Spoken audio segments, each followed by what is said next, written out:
काँग्रेसचे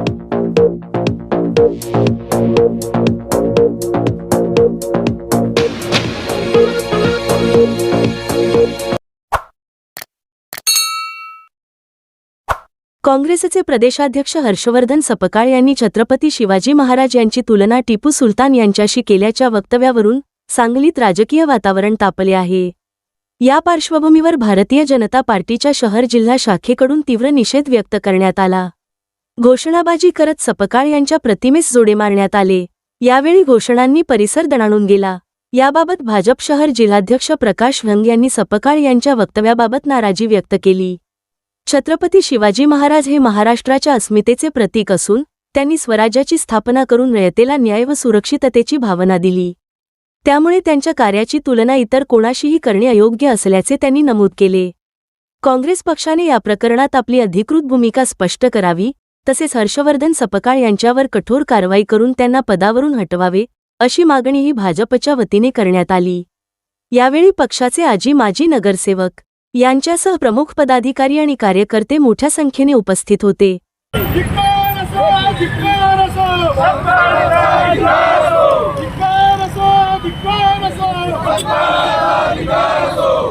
आज या ठिकाणी संपूर्ण महाराष्ट्रामध्ये भारतीय जनता पार्टीच्या वतीनं काँग्रेसचे प्रदेशाध्यक्ष हर्षवर्धन सपकाळ यांनी या वाचाळवीराने आदरणीय शिवाजी महाराजांची तुलना टिपू सुलतान बरोबर केलेली आहे। ज्या टिपू सुलतानाने या रयतेवर अन्याय केला, हिंदू धर्मातल्या कित्येक जणांच्या कत्ली केल्या, हिंदू धर्माची देवळं पाडली, अशा या रयतेवर अन्याय करणाऱ्या टिपू सुलतानची तुलना ज्या शिवाजी महाराजांनी आम्ही महाराष्ट्रातलेच नव्हे तर आपल्या संपूर्ण देशामध्ये आम्ही पुण्यश्लोक शिवाजी महाराजांना दैवत मानतो आमचे, आणि या शिवाजी महाराजांनी स्वराज्य घडवलं, रयतेला एक चांगलं स्वराज्य दिलं, अशा शिवाजी महाराजांच्या बरोबर तुलना या टिपू सुलतानची होऊ शकत नाही।